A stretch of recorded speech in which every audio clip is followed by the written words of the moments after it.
Welcome to the Do No Harm podcast, where we discuss the battle to keep politics out of medicine. With our host, Dr. Marilyn Singleton, and Do No Harm's founder, Dr. Stanley Goldfarb. Together, we're talking with people to create a better healthcare system for all. One that's based on medicine, not division.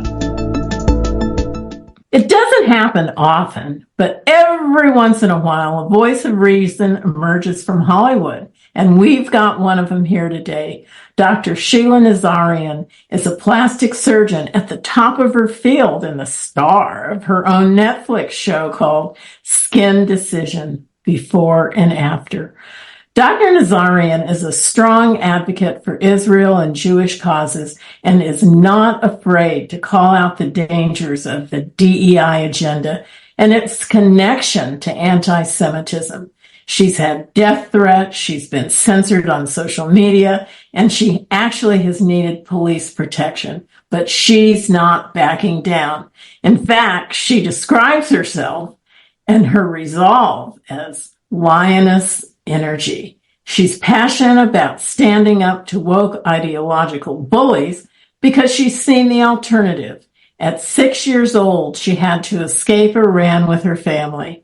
She knows firsthand that the only thing scarier than speaking out is what happens when people stay silent.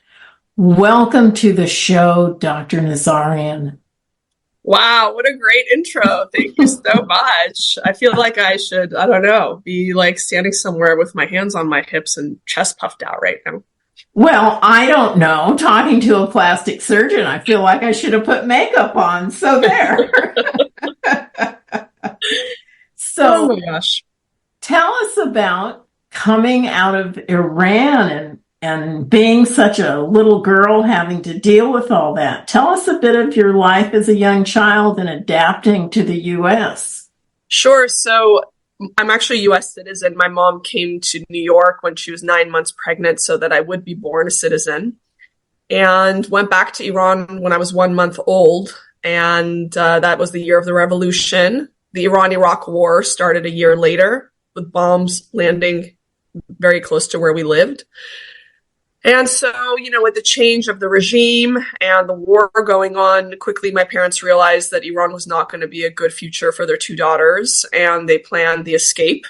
My father was a physician, he's a pathologist, and he told the Iranian government that he was going to go to Vienna for a medical conference. So they allowed him to fly out as long as he left the passports of my mom, my sister, and I in their possession. While he was in Vienna, he started working on trying to get us visas while my mom, sister, and I escaped through the desert into Pakistan. It was a harrowing adventure. We were shot at some point. And I remember when we were driving through the desert, a rock kicked up and broke the front windshield of the car that we were in, and everyone was bleeding. So it was not without interesting moments. We finally made it to Pakistan, and we were there for 3 months waiting for visas to reunite with my father in Vienna. Once we were in Vienna, we were there for another 3 months waiting for visas to legally immigrate to the US. Once I was here, obviously I spoke no English. I was in the first grade. I was in ESL for a few months, quickly learned English. I feel like socially, obviously, it was more difficult in the sense that Persian parents didn't let you shave your legs. They're like, who are you trying to be attractive for? They wouldn't let you remove your mustache when you were going through puberty. I think I always dove into my studies and probably had one friend from like each, elementary school, one friend, high school, one friend, a good friend, and just focused on my studies and, kind of honoring the sacrifice that my parents made to leave everything behind to come start anew in this amazing country. That's the story. Was your father able to continue being a pathologist, or did he have to do something else? He actually was able to continue. So when he was a medical student, he discovered a rare illness in these young children in an orphanage in the southern part of Iran that were just dying. So he was doing their autopsies and saw some strange organism in their lungs and sent it to the University of Pennsylvania because the University of Pennsylvania had been a visiting professor to Tehran. So he sent the slides to them and discovered pneumocystis in these malnutritioned, orphaned children. And so he actually got published in the New England Journal of Medicine for that and was accepted into University of Pennsylvania's pathology residency. So he had done his residency in the US and went back to Iran to practice pathology after he got, his degree here. So all he had to do when we got here, I remember we were living in a 2-bedroom apartment with my aunt and her family, and he would ride his bicycle to the public library every day to study, to take his boards so that he could practice pathology in the US.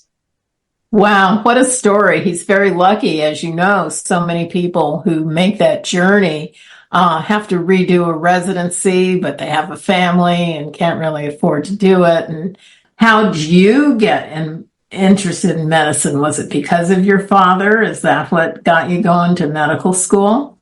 I think you ask any Iranian immigrant, there was one of 3 jobs available in the world. And it's medicine, law, or probably like pharmacy or engineering or something like that. It's always amazing to me when I speak to my patients and they're like, I do set design so I'm like, that's a job? Like, it was like, pick from these 3. That's what you get to be.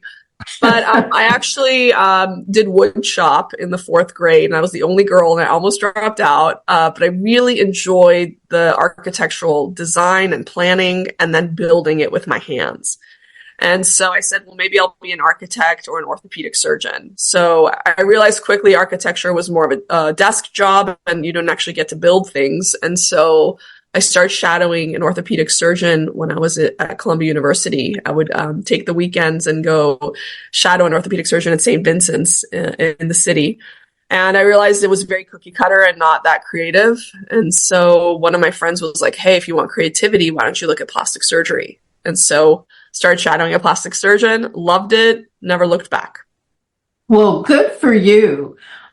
Switching over, I'm thinking, listening to your story, growing up, not speaking English, coming here as a child, can you imagine if the teaching were what they're doing today with this woke kindergarten and dividing people into racial groups?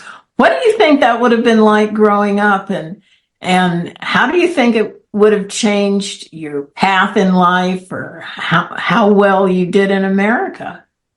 Dr. Singleton, I think the reason why so many people flock to America is because it is the land of opportunity. And through talent and meritocracy, grit and hard work, anyone can make it here. It doesn't matter what your religion is or your skin color is or your gender. And that's the reason why my parents left everything, risked their lives, literally being shot at by border police to bring our family to this country. So for all of my students and all of my residents, sometimes when I tell them there's nothing holding you back, don't let anyone tell you your gender or your skin color matter at all. They look at me with their mouths open like it's the first time they've ever heard anyone utter those words. And it's so sad to me that kids are being told that you are held back because of things out of your control and you shouldn't even try at this point. Propagating this victim mentality that the world is out to get them and nothing is fair and they'll never succeed. That is awful. That is terrible. I mean, there's a story, I don't remember if it was like Thomas Edison or whatever. I don't remember who the main protagonist was, but they basically kicked him out of school because they told him he was too stupid to learn. And instead of his mother telling him why they kicked him out of school, she told him, they said the school is not good enough for you because you're too smart to be at the school and we should find another school for you. And those words led this guy's life to go ahead and invent the light bulb. It really matters the words that you tell children. It really matters the limitations you set, whether real or made up in their minds. And all of these things that are supposed to be inclusive are really exclusive. People who have other thoughts, people from other countries, people with other life experiences. So I actually came up and just published an article about a rebranding of DEI. Because we all think diversity is great. Ask any business person when you're trying to make a business decision, you want diversity of thought in the room, right? And you want to have people there with different life experiences so that we can come up with an amazing solution to whatever business problem it is. So I came up with the acronym DTALE, DTALE, and it's diversity of thought and life experience. And I'm hoping that DTALE will rebrand DEI and actually replace DEI, because DTALE is diversity of thought. It's respecting everyone's thoughts and everyone's voice. It's not trying to silence any dissenters. And it respects everyone's life experience. It doesn't say because you're white or close to whiteness, your life experience doesn't matter. And the example that I like to give, Dr. Singleton, is an NBA player's child. 25 tutors, best private school education. Should that person be given a leg up, or a white single mother meth addict from the middle of the country whose child uses the public library, free computers at the public library, and Khan Academy to be able to apply to the same schools as the basketball player's child? Who should be given a leg up? I think that this whole DEI has excluded Jews.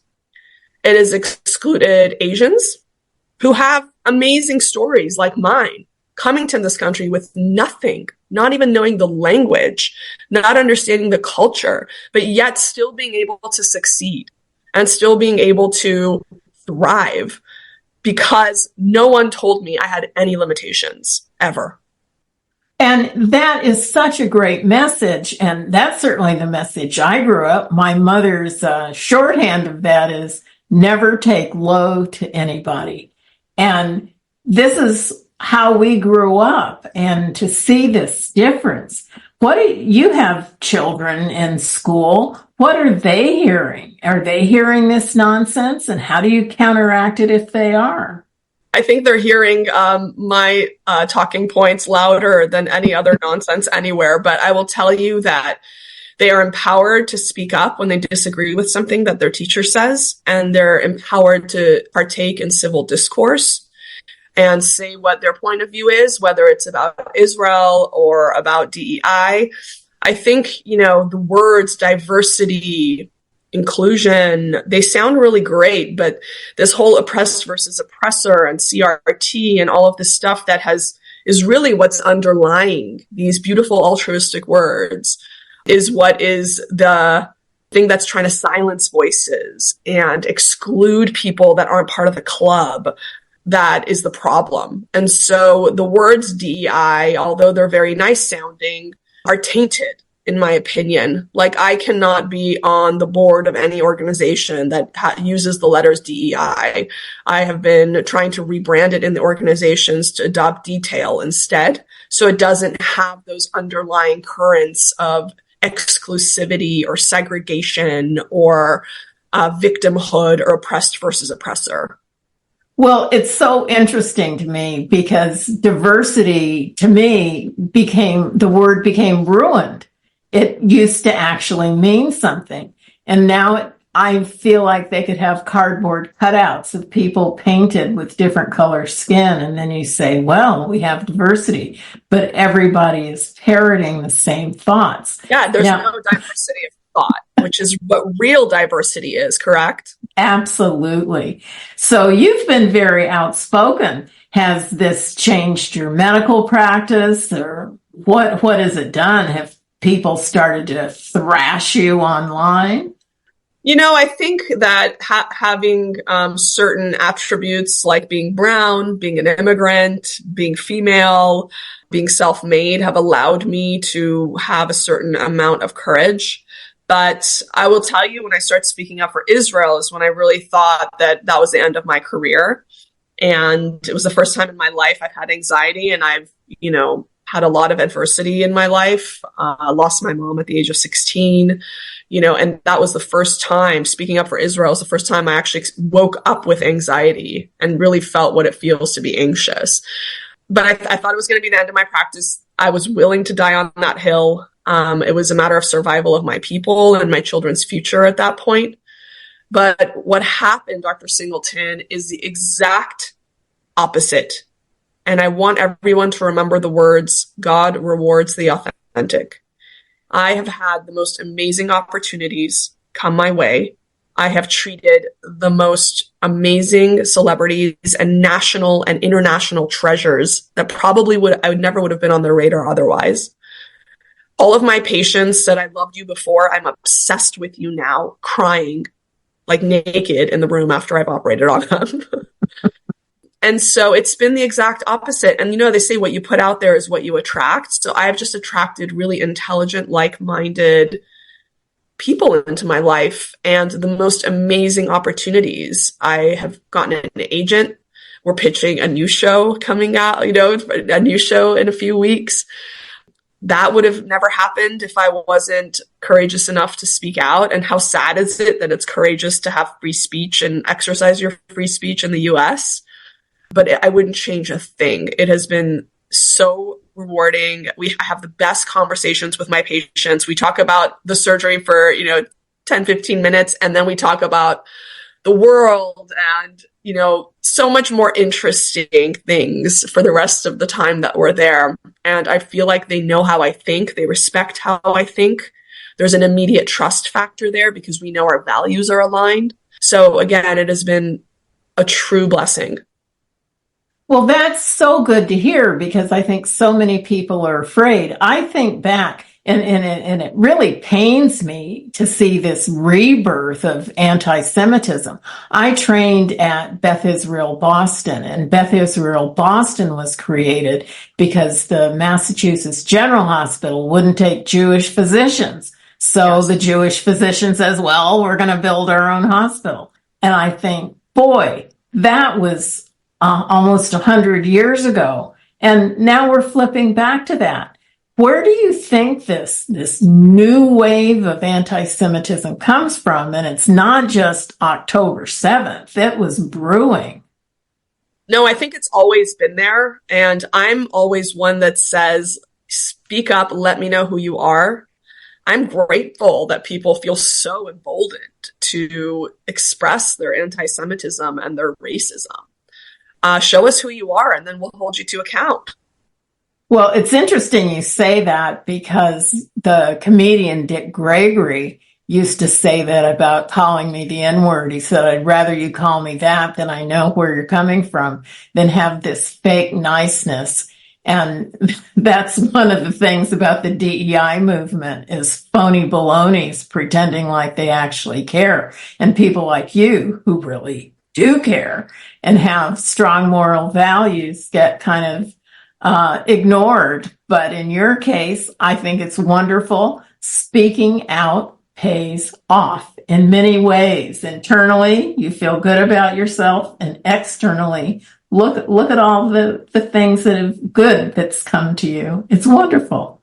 It is. It's truly wonderful. And again, I think for the physicians listening, everyone has experienced burnout because burnout is when you feel like you lack purpose, when purpose is the antidote to burnout. And me speaking up and feeling like I'm, truly making a difference. And I know plastic surgery is making a difference. Being able to leave a legacy beyond my practice. There was just a meeting in Paris, a plastic surgery aesthetic meeting in Paris with 18,000 attendees. And so many people called me from that conference and said, everyone's talking about you. What you have done has gone beyond the boundaries of our profession, and you have left a legacy. Isn't that the antidote to burnout? Absolutely. Well, what do you think these current medical students are thinking? My buddies at UCLA say they're starting to teach open borders as a medical issue, and they started segregating kids off into racial groups, and thanks to Do No Harm, that kind of stopped. But some of this other really political ideology, indoctrination, is at the medical school level. Have you heard anything from students? Yes. In a year or two ago, there was a Black professor that stood up in one of these DEI lectures and told the Jewish students what they are and what they are not. Can you imagine if a Jewish professor stood up and told the Black students what they are and what they are not? No, it's appalling. She issued an apology a week later after some students spoke up. I know that happened. I also know that a huge percentage of the medical students at UCLA are failing their shelf exams because so much time is being spent on these political issues and not enough time being spent on teaching medicine. The number that I heard is 50% are failing their shelf exams. Wow. So what kind of medical care do we expect these future physicians to be providing when all they're being taught is how to be DEI leftist activists rather than being taught medical pathology and solutions? Oh, but that's whiteness, don't you know, doctor? Come on. Proximity to whiteness. It's ridiculous that somehow meritocracy is bad and it's racist. You know, an interesting thing I posted yesterday was Dartmouth College.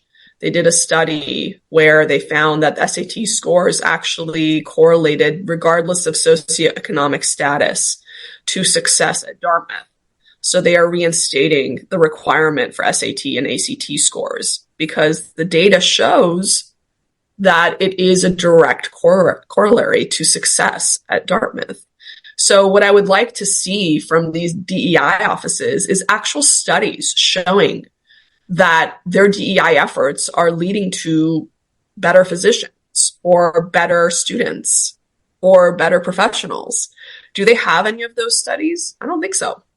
I don't think so either. And patients, it's very interesting. They've done studies where they've asked patients what they'd like to see in a doctor, and they certainly want to see competence. They want to see, humanity. But nobody wants to be preached at when they come in the office, or this idea that you can only have a patient who looks like you, who's the same skin color. That's so absurd. It's hard to even swallow. It is. It's like a step back in time, everything we tried to overcome. Totally. You know? So, I can't believe that our time is coming to an end, Doctor. Now, you started something called the Nazarian Institute? Yes. So the Nazarian Institute is my nonprofit. We started 5 years ago, and it's an educational nonprofit. And so we started out teaching business and branding skills and also surgical skills to physicians. We would bring guest speakers, keynote after keynote. We had Kris Jenner keynote, Bethany Frankel keynote, Tamara Mellon, who was the co-founder of Jimmy Choo, just amazing speakers. And we had it in person for a while, and it was like throwing a bar mitzvah every year. But we moved it to an online platform, and that's at thinkbig.nazarianinstitute.org, where you can watch hours and hours of business and branding videos that are super relevant. And I wish these are the types of things we were taught in our education, because, they always taught us that business and branding were dirty words in medicine. But however, it is a small business. And in order to help as many people as you can, you must be thriving in your business. And also, even in a hospital setting, you have to know how to speak the language of management. So I also did business school in between my general surgery and plastic surgery training. So it's really me knowing what is valuable information and bringing that to my colleagues. That sounds wonderful. Now, is there any place people can find your ideas about detail rather than DEI? Yes. So Detail was published in the Jewish Journal very recently, about a couple weeks ago. I am also writing a book to really flesh it out and tell my story and why I think Detail is a better fit and more inclusive and more useful in general to bring back open conversations and to bring back learning from people who have different life experiences than you. Kind of like what college was for us when we went, not the 0% ranking of Harvard for freedom of speech. Very good. Yeah, so that can be found at the Jewish Journal, that article, but also if you follow me on Instagram at Dr. Sheila Nazarian, or on X at Dr. Nazarian. Lots of interesting ideas and commentary for sure. Well, this is wonderful, and we're just honored and thankful that you came on this show, and I hope we'll be able to talk to you again. I hope so too. Thank you so much for having me. And I'd like to thank everyone for listening, and thanks for supporting our efforts here at Do No Harm to protect patients, physicians, and healthcare itself from divisive ideology. Please visit us at donoharmmedicine.org. And thanks again for listening.